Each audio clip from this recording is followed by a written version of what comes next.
Hello, this is Ron and Hugh, and welcome to Politically Challenged. We are going to talk about whether it is better to be happy or better to be rich.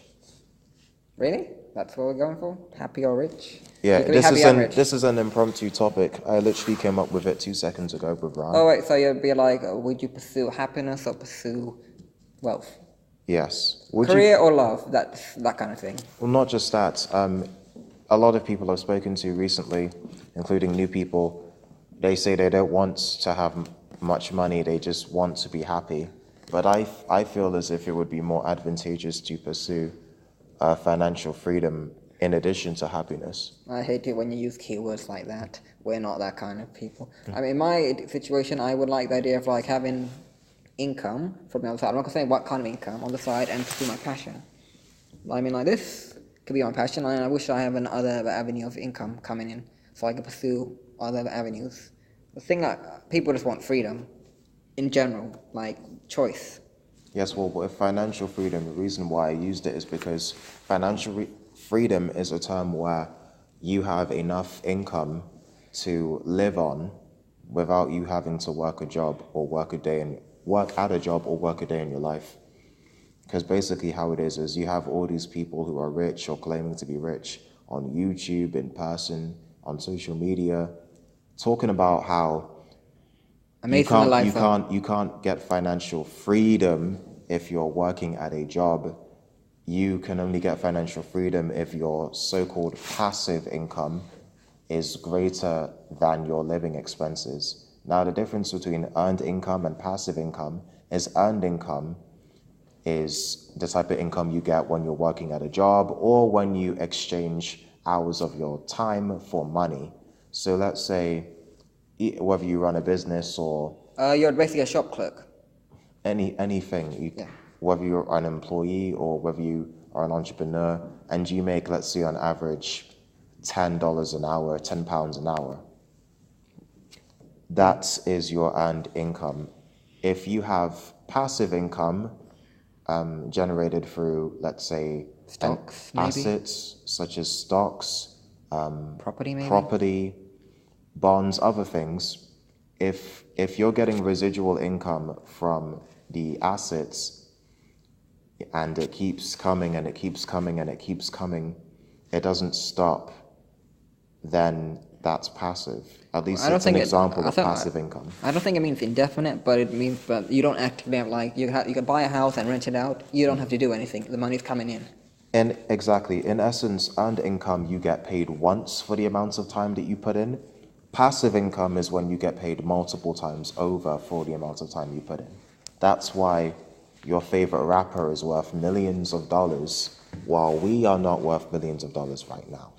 Favorite rapper? Christmas only comes once in a year. Yeah, because we're used to... Pardon? Christmas only comes one a year. You said rapper. Boom. Okay. I'm not sure if that's a good pun, but I gave it a go. A Christmas joke. Sure, it is August, but, well, almost. It's not even August yet. A few It more is days. July the 29th. Yeah, that's when this is recorded.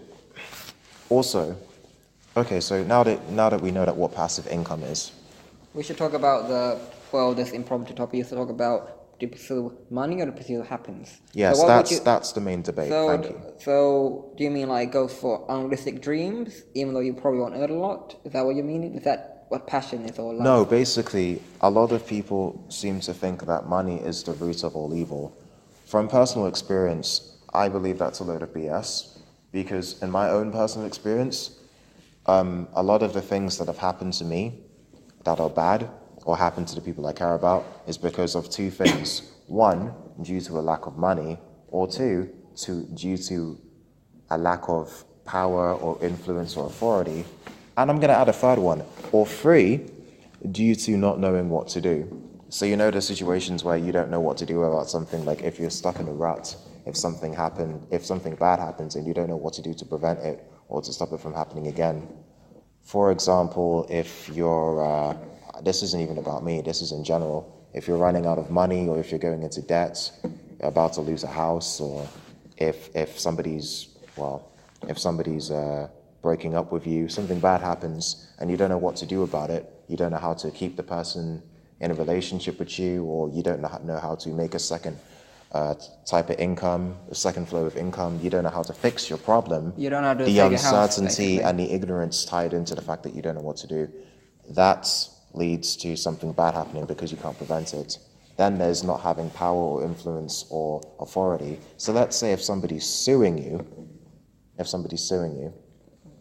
For what? for anything, and you don't have the money to get a proper team of lawyers together to back you up, Well, you're you right or might not, you lose the lose. case. Right or not, you lose. Exactly.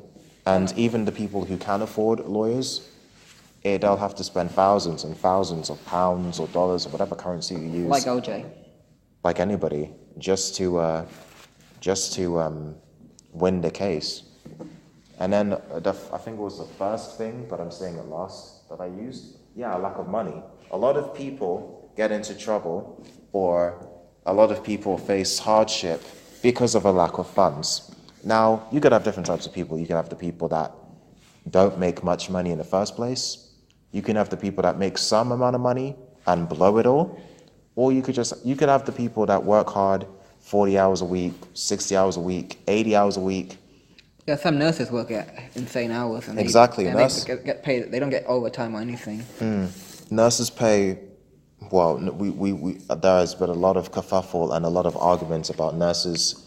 But Brexit's happening, so they're going to get paid more, aren't they? Yes, that's the predicament that Theresa May was in. I think there was pressure for her to increase the pay for nurses because of that whole money tree BS, and then all of a sudden finding £1 billion We don't for know Northern if it's Ireland. nonsense yet. We'll see what happens. No, but she's gone and increased the pay, hasn't she? Yeah. At least that's what the proposal is. What I'm saying is, yeah, nurses are a perfect example. Nurses are an example of people that work hard, they save lives, but they're not getting compensated enough. You can argue that they're not being compensated enough, financially speaking, for what they do. But you could also say that's their passion. That's their passion. It's their passion. They wanted to help people. Yeah, but that's another thing. It's their passion. Millions of people around the world do what they love to do, and they're broke. Yeah. Billions of people, with a B, billions of people do what they hate because it pays the bills. Now, if we break it down, I think that's what this debate's really about. Which is... This is a debate, it's not a discussion. Which is a discussion. That's, yeah, sure, a discussion. Continue, sorry. Which is better? To do what you don't like to do, or in some instances hate? Remember that little fact that we Googled. Everybody keeps talking about apparently 85% of people, quote unquote, hate their jobs. Which is sadder? Which is better? I don't know how we're going to take this. So wait. Doing something you don't like, and it pays the bills, or doing something you love, and it pays your soul. And it doesn't pay you shite. No, and it pays your soul. How does it pay your soul? It feeds your heart. I don't know. Actually, no, do you know what? We'll go with that, since I've been rambling. I mean, they talk about how teachers don't get paid a lot, but they love, I remember once when I was, a few years ago, there was a story about how teachers always smiled in primary schools. I'm not sure if that's true anymore, but they actually they have a passion for something, pursue it. But some people are like that. People are like, I'm content with how much I earn. I'm doing a job I like. Being content is a different thing. It's very complicated, this. So yeah, there are many people who are just content with their lives. They think their jobs are okay, they like it, and they're happy with the pay. But a lot of people are on either extremes. You have the people that hate their jobs, and they do it because they make some money, or in some instances a lot of money, and other people who love what they do, but they make diddly squat. That could be really funny. You have a banker on millions who's miserable. I know, it's possible. And you could have a nurse who's doing 80-hour shifts, barely makes bills, who's perfectly content. It's possible. I guess it's a matter of perspective. Yeah. Well, it's a very cloudy area. It depends what you want to see. Well, personally, I believe that it's not more logical. There's the illusion of practicality, it would seem more logical to do the job that you hate just because you know it's going to bring in money and put food on the table. You have to do what you have to do. It seems more logical to do that if you know it's going to sustain you financially, and less logical to do what you love to do, knowing that you're not going to make much money, if any. That's what most people will tell you. I believe, personally, life would be more straightforward. Well, not more straightforward. Life would be more efficient if you did the normal job that you may or may not like, and then, as Rana perfectly mentioned before, find something on the side that you can do. Yeah, like, That you are more passionate about. In a weird way, you could say this is our passion, but we would like it, like, if we have another stream of income, so we would have to be like, we could pursue this as much as we want, and if we have property on the side, hypothetically.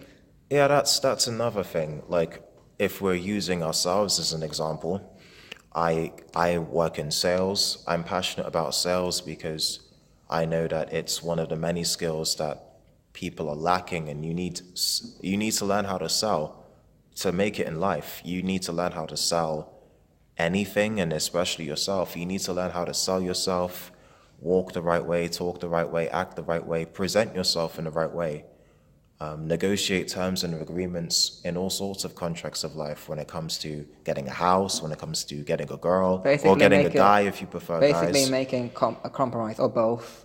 Well, not just making a compromise, making sure that you know how to negotiate the right terms, making sure that you close the deal, and you can take that any way you want, because I do work in sales, and I have to try and book meetings for clients. That's my job.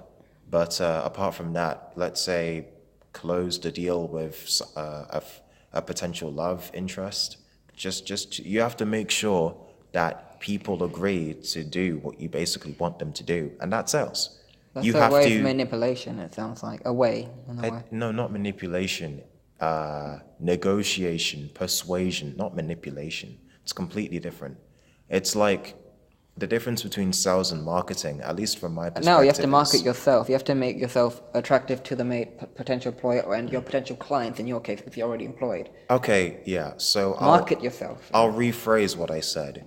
When using the example of trying to get women or trying to get men, depending on who you are and who's listening,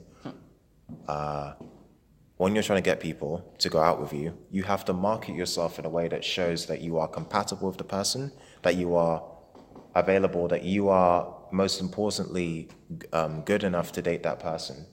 You have to show that you're the type of person that they would go out with. You have to market yourself in that way. You have to show the positive features that you have, highlight the positive features.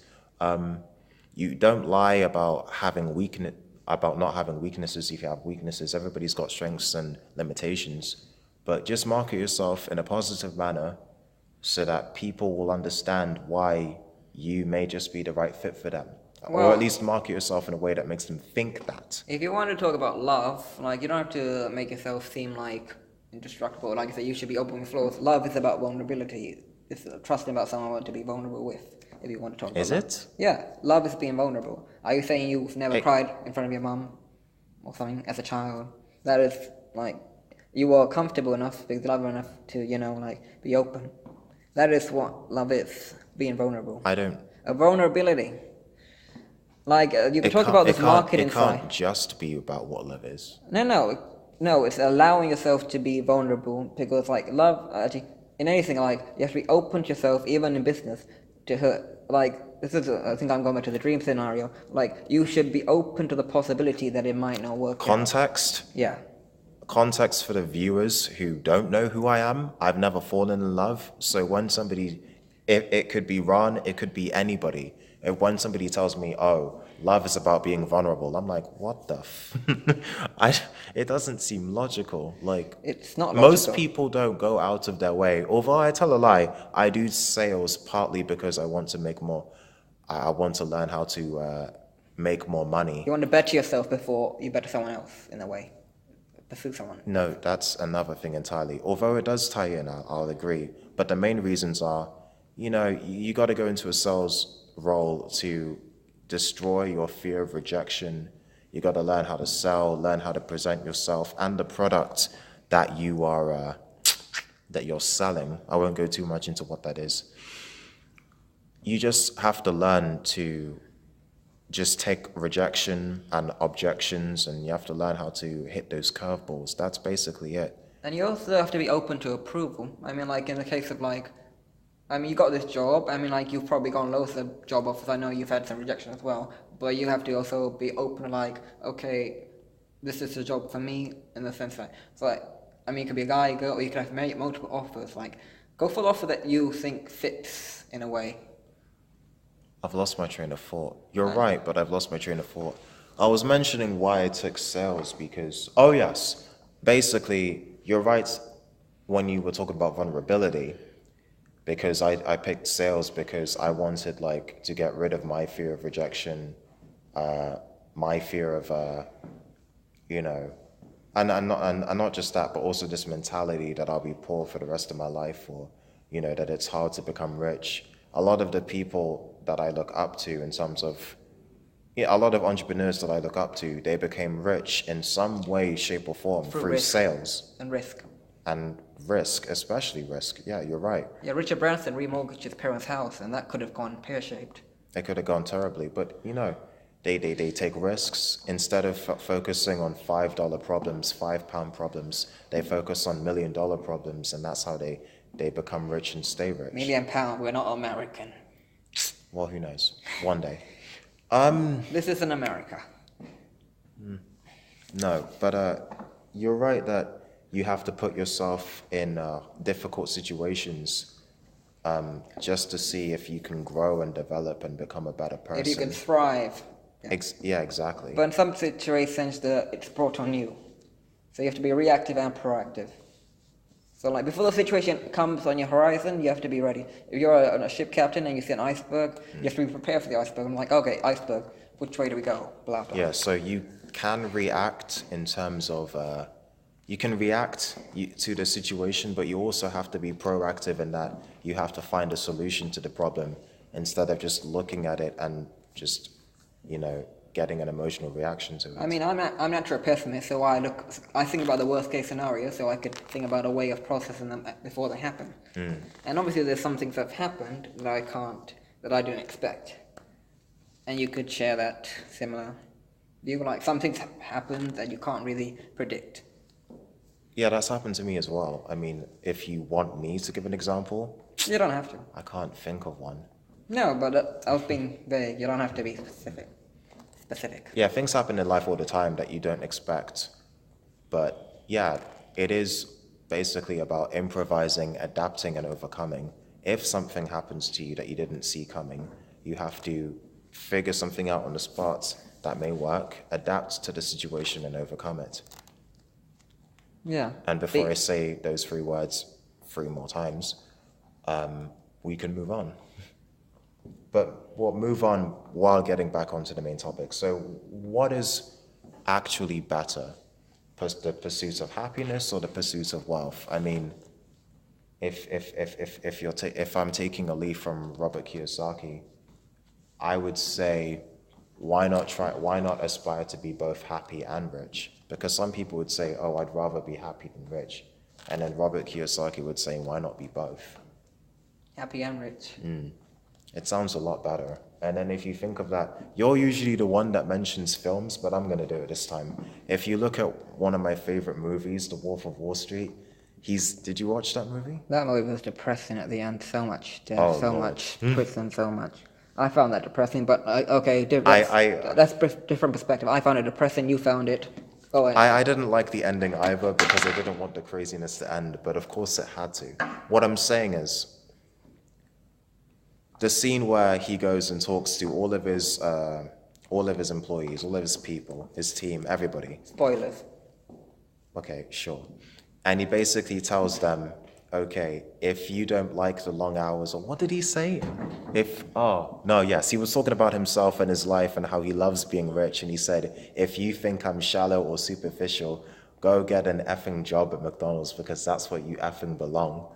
And then he was talking about, at least when I'm rich, when I have problems, I sit in my something $1 million car and I'm looking at my $30,000 watch, something like that, and then he throws the watch at his team, and somebody grabs it, and then there are like 10 people fighting for the watch. Basically, before I divert any further, what the hell was I saying? Basically, he was motivating his sales team, his company, to sell more products, to sell more stock. And he was doing that by basically telling them that it's better to be happy and rich instead of, to be rich than to be poor. He said, I've been a poor man and I've been a rich man, and I choose rich every effing time. And I was thinking, do you know what? That's true, because I've been I don't want to use poor. We've had yes, we're poor. We've been poor most of our lives, and I haven't even been rich, but I'd rather be rich. When I look at rich, talented people who've made it, I'd rather be somebody like them. And you can marry little Donna from Neighbours. That's Margot Robbie. She was in Neighbours. Needless to say, I was not ready to see her. What, naked? Well, that is Wolf of Wall Street. I don't know. I wasn't ready for it. Little Donna from Neighbours? No, God, why? Because it's a film about misogyny and wealth and having sex with beautiful women. Not Donna, no. I wasn't even that a fan, but I remember her. Why, Donna, why? Yeah, but did you... Okay. That's true. But going back to the topic... I think she's a fan of Fulham. I like that. Going back to the topic, Jordan Belfort was talking about how it's better to be rich than poor.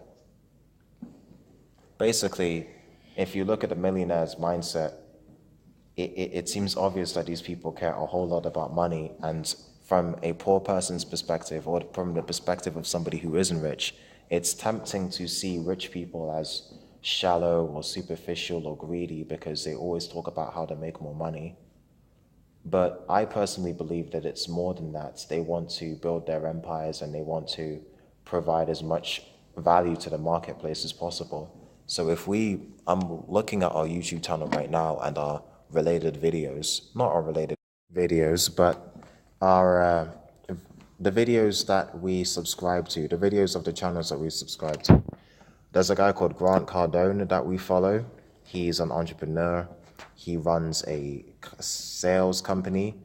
He's got a sales team too, and they cold call people. They cold call $1 million businesses, trying to convince them to buy their sales packages. Basically, he runs multiple companies, including a company that provides educational packages where people learn how to sell better. It's a very oversimplification of what the company does, and I apologize for that. But that basically, Grant Cardone, his expertise is sales and property investing, and the man has made some money in sales, and then he put it all in property, and then made his millions of dollars. And I reckon in 5 years he'll be a billionaire because he's valued at $700 million now. Yeah, he would almost be as rich as Jenner. What's her name? Caitlyn Jenner. No, not Caitlyn. I mean, yes, I meant Kylie Jenner. Kylie. I meant to say Caitlyn Jenner's daughter, Kylie Jenner. Yes.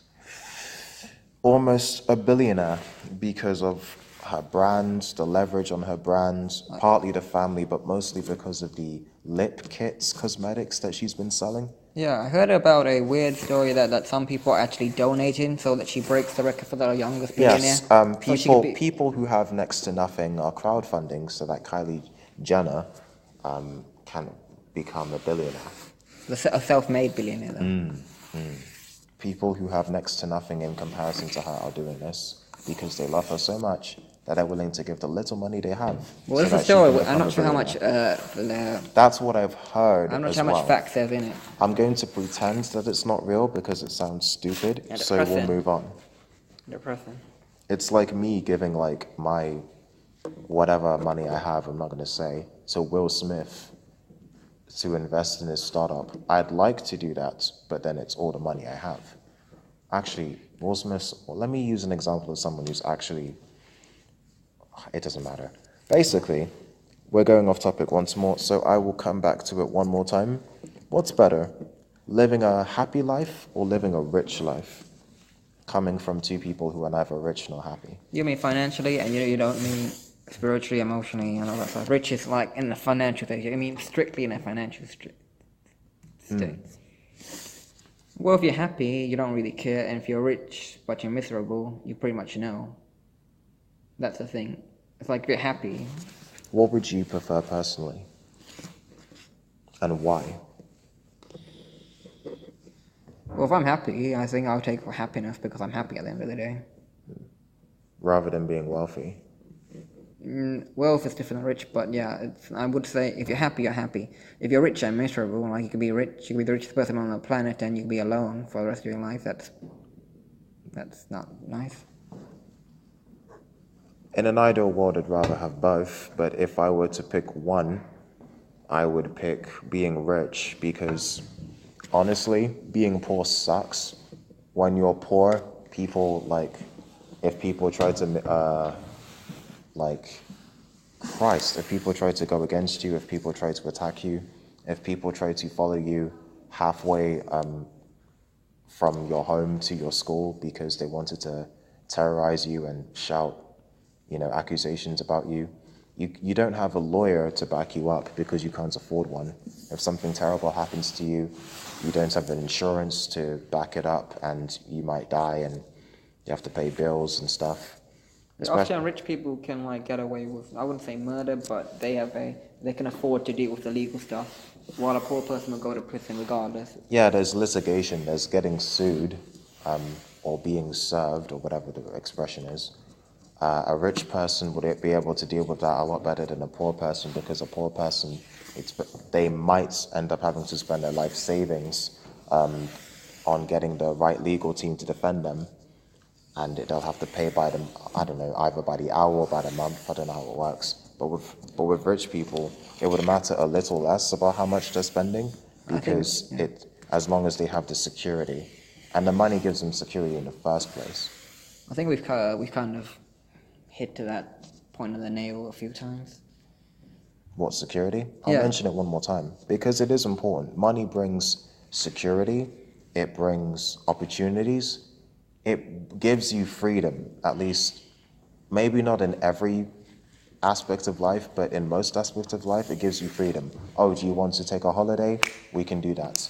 Do you want to travel? We can do that. Oh, your relative is dying of cancer or dying of something else, and we need to pay the bills. But we can't use the NHS because it's halfway to being privatized and we're broke. But the NHS, or actually, I have no idea if it's the NHS, so the NHS would cover that, I believe.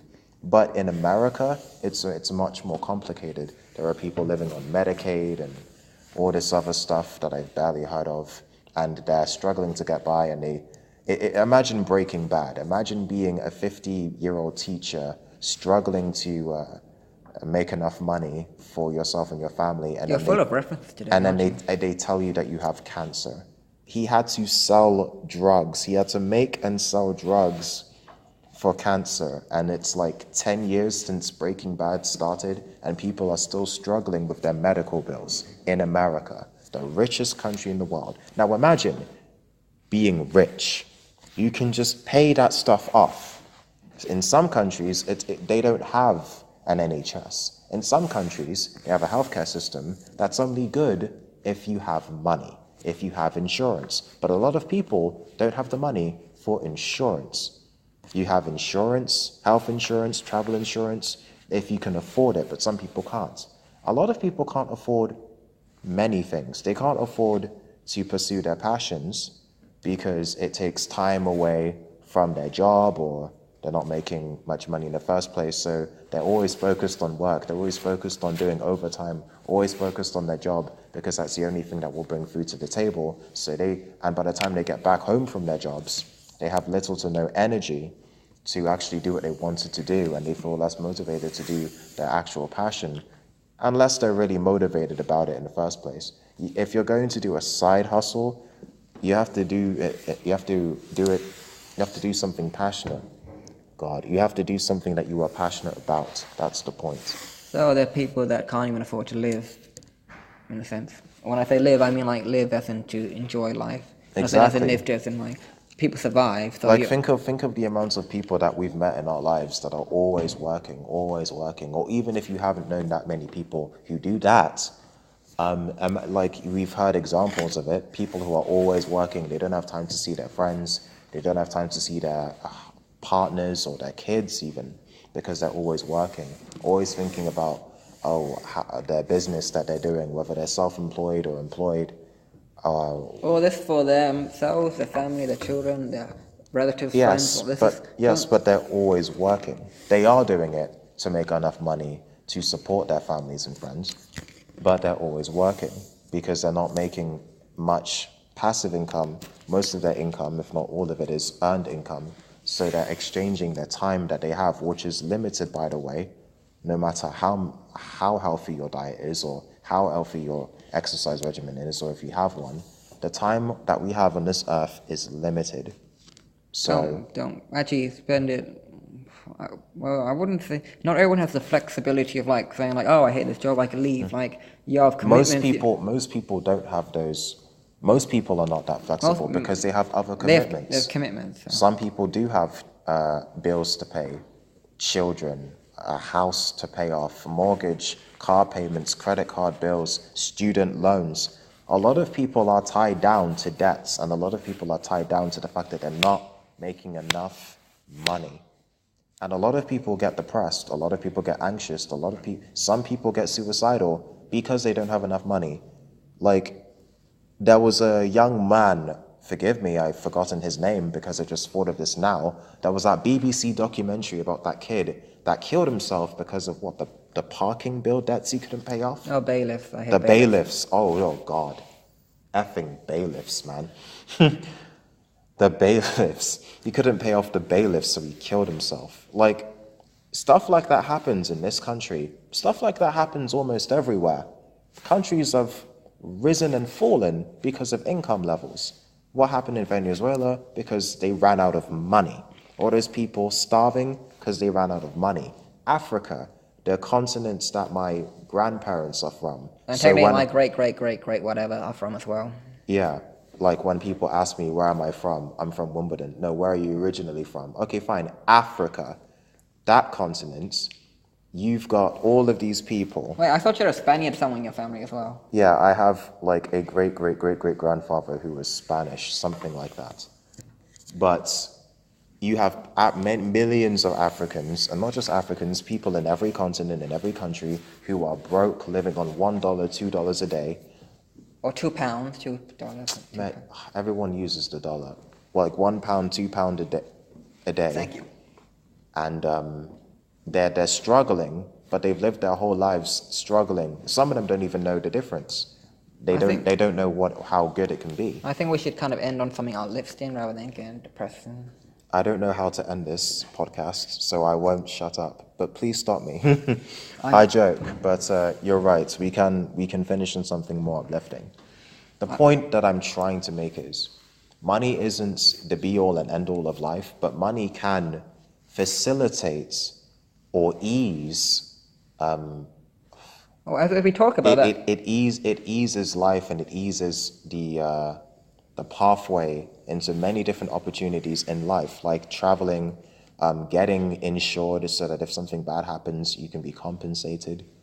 It adds security, it adds flexibility, and it adds freedom. When you talk about that, like, we're talking about money in this situation, like, we were both in a weird situation and we kind of came together. I think there's a sense of, like, whoever's listening, you might feel like you're struggling as well, but you probably know people, like, friends, family, like, there's a thing I think, like, maybe strengthen community, like, you alone can't make a difference, but maybe you can, like, help each other and make sure, like, get a joint loan, get a joint whatever, like, so get a joint venture.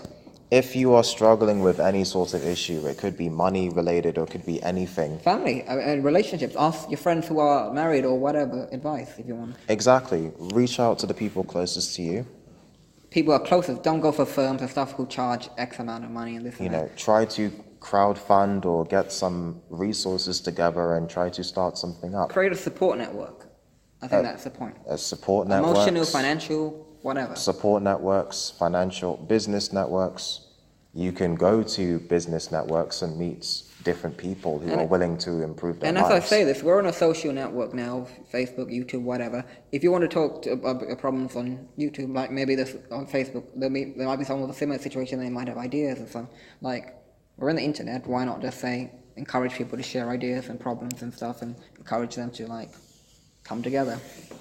Why that seems like a Yes. If you're willing to do that, then please. It doesn't have to be here, but in general. Yeah. If you're willing to do that, please. Whatever you want to talk about, please comment on our YouTube threads, comment below on our YouTube videos, and comment on our Facebook pages and our Instagram pages as well. Or any other page. And Twitter, any of our pages. Or no, and anyone else's. I mean, like, it's not just about us. Yeah. It's about them. If it helps them, go for it. I mean, what do you have to lose? If it makes your life better in the long term, like, what do you have to lose? I would prefer to be happy than rich. I don't need too much money, if I'm honest. However, in my life, I found myself in many different situations where I feel that they would have been resolved faster if I had more money or more authority or influence. And money adds to the authority or influence. This is what I told you about the difference between rich and being wealthy. I think you could be wealthy in the case of support. And you're talking about you would rather be rich financially. You could be rich socially. With like a good number, high quality friends, a good number of friends. Quality, yeah. It could be just one. It could be one to take you out of that. Somebody did tell me recently that a good friend is worth $150,000. Based on a survey that somebody did. So that's about £86,000. I don't know what it is. That's what they said. They could have used pounds, I'm not sure. I just said 150,000. 150? Yes. I'm not going to do the math. That's probably... Yeah, so... Okay. Well, on that note, we will end it there. Obviously, if you guys can join in on this discussion, which do you think is better, living a happy life or living a wealthy life? Well, I can go back to math here, like the strength in numbers. In terms of friends? Community, family, friends, co-workers even. I mean, perhaps quality in terms of is better than quantity. I think community. You don't need to say quality community. I mean quality and quantity. Community. What in just general community? I mean, is it better to have a lot of people in this community or just a good, wholesome number of people? There can only be 4 of you, and like you'd have a community atmosphere, like you help each other and. Oh, so you're saying that it doesn't matter. Community atmosphere. I think. You're saying it doesn't matter what the number is for the community. If it helps at the end of the day, it could be 2 people. So, all right. Well, that makes a lot of sense. One's the loneliest number. Honestly, it is an open question. What is better, one or the other? And it's difficult to answer in 30, 40 minutes. Everyone wants both. But everybody does seem to want both, and it's a constant struggle and an almost eternal journey to try and see if you can achieve one, let alone both. Well, we'll see what happens. We'll definitely hope. And I guess that's it. All right. Check it out on our social media. We're on Facebook, Twitter, Instagram, and YouTube. Politically Challenged 247 for Instagram. And you know the rest. But it's bye from Ron. Ta-ra. And it's bye from me. Bye.